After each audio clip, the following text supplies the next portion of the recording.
Now, Labour and Skills Development Principal Secretary Geoffrey Kaituko shares insights on the Kenyan worker and their welfare. He spoke to our news editor Melissa Odor in this exclusive interview.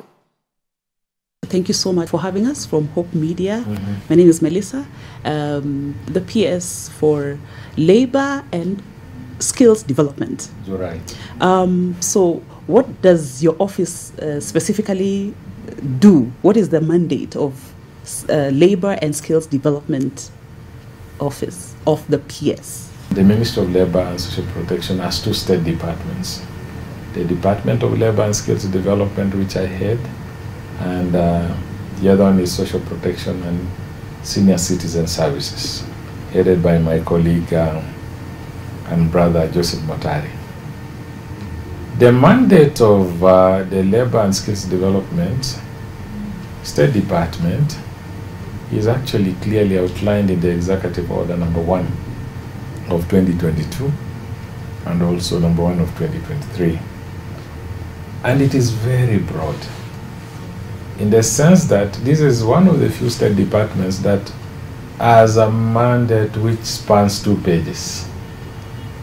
Okay, right from issues of industrial labor relations, promoting harmonious industrial labor relations, labor migration, that is exporting jobs, and also looking at the whole issue of protection of workers' rights, whether it is here in Kenya or outside, and workplace safety. And over and above that, we have semi-autonomous government agencies that are under this ministry, like the National Social Security Fund, NSSF. And by virtue of my position, I am a trustee in the NSSF board. And then there is the National Industrial Training Authority, NITA. And also we have the National Employment Authority. I normally like simplifying this mandate in 2 sentences, that we here in Labour and Skills Development have a dual mandate. One is to connect Kenyans to opportunities within and without. Number 2 is to equip the young people with the kind of skills that are required in the modern labor market, because we are producing graduates every year, almost 900,000, but only about 150,000 are the ones who get jobs in the formal sector. And so we always have a huge number, a surplus. And this is why we think, since these skills are needed elsewhere, we can then export them there. So in the hue and cry right now, that we're having professionals like doctors and medics leaving the country, and so who's going to take care of our sick in the country? How then are you able to balance however much you want to export skills out of the country, but also to make sure that the core, the essential services are also taken care of locally? One thing is that in Kenya we produce a high number of graduates in the medical field, and that we need to have them working here, those who want to remain at home, but equally those who can't get opportunities here. There is demand for them in other parts of the world.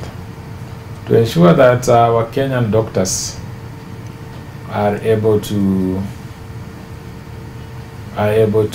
work here at home, to serve the nation, ensure that we have a healthy society, we are currently engaged with the Ministry of Health in trying to address the concerns of the doctors. You recall in the month of December, the Kenya Medical Practitioners Union, KPMDU, gave an intention of going on strike. And we reached out to them, and there is a conciliation process which is going on now between doctors and the employers, who in this case are Ministry of Health and the county governments. A lot of doctors, I'll concede, are leaving probably because of unfavorable conditions. And so it is important for us as a government to continue creating conditions that will enable doctors to continue working here at home. However, because we have more doctors trained and skilled, and they are needed in other countries, including nurses and other health professionals, we still think those who want to go and work elsewhere should be allowed to go, work in those countries, transfer skills back home, send in remittances, which we currently need, and also earn a living for themselves and their families. So it is a delicate balancing act, but it is important that either way, our doctors are taken care of, both here and outside. And so the 1st of May every year we celebrate Labor Day. Labor Day is, I think in the mind of Kenyans, that is the day when now the workers come to the fore. Is that a true position? And then we hear issues like the wage bill being discussed then. What is the current situation, especially on the wage bill matter? You know, the most important aspect in any economy is labor. The moment your labor is very costly, then you're going to lose your competitive advantage. Companies relocate, and then you also have people moving to other countries in pursuit of better opportunities. So in this way, we think that Labor Day brings back focus internationally to the people who matter in any economy, and that is the workers. On the issue of the wage bill, I think the issue of the wage bill is not only important to us as Minister of Labour, but it is also important to Kenyans in general, because we have to ensure that we are able to sustainably pay our workers. There is a concern that our wage bill is huge. Maybe Treasury will be best placed to respond to that, not me as PS Labour. My concern as PS Labour will be the welfare of Kenyan workers, okay, both here and elsewhere, that they are paid for adequately, they are remunerated properly, and that any other benefit that is supposed to accrue to them, whether it is their social security or medical care, they are able to access them without any let or hindrance. Yes. Can I ask about the recently formed committee that is supposed to be looking at migrant workers going abroad, to prepare them and make sure that they are good to go in the whatever countries that they are going into.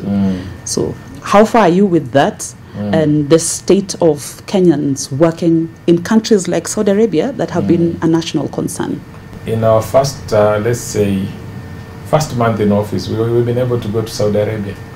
We are the first team from this ministry to visit Saudi Arabia in 6 years. And so when we went with the cabinet secretary, we met with our counterparts, the Minister for Human Resource and Social Development of Saudi Arabia, his Deputy Minister. We met the whole team from the Ministry of Labour, and also we had engagements. We were able to put on the table the issues that we think are important to Kenyans in Saudi Arabia, including the kind of protections which we want our people to get. And the Saudis were very gracious, they were very kind. They also had their own concerns regarding Kenyan workers. And so we formed a bilateral committee, technical committee, which I chair on the side of Kenya, and the Deputy Minister in Saudi Arabia chairs. And we have meetings almost every week. Yesterday we had one meeting. And I will tell you that a lot of issues that have been there are going away. Because what was happening in Saudi Arabia is that Kenyans had been left. They were abandoned for a long time. Nobody cared. Nobody really took interest in them and in their welfare. But now I tell you the measures which we've taken, including posting a new labor attaché, and also working very closely with the Ministry of Foreign Affairs, and in particular the Department of Diaspora Affairs, we've been able to address the welfare of Kenyans, including facilitating travel for those who want to come back home after their contracts have ended. So the assurance I want to give Kenyans is that, of course, Saudi Arabia is a big market.